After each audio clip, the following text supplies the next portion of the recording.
কোটি টাকা ইনকাম নাকি আমি করতে পারবো শুধুমাত্র এই একটা রেসিপি দিয়ে। এই কথাটা আমার না, কথাটা হচ্ছে আমার হাজবেন্ডের। শুধু আমার হাজবেন্ডের না, আমার হাজবেন্ডের সাথে তার একজন ফ্রেন্ড পর্যন্ত বাসায় আসছিল, তাকেও আমি রেসিপিটা টেস্ট করিয়েছি। সেও সেম কথাই বলছে।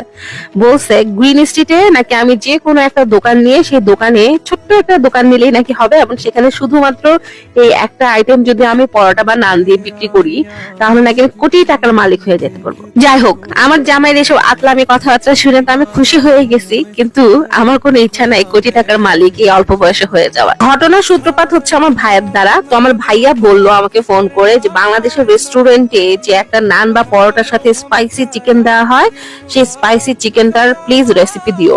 সো তার কথা শুনে অ্যাকচুয়ালি আমার এটা বানানো ছিল, এবং বানানোর পর টেস্টটা এত পারফেক্ট আসছে, ঘরের সবাই খেয়ে এত খুশি।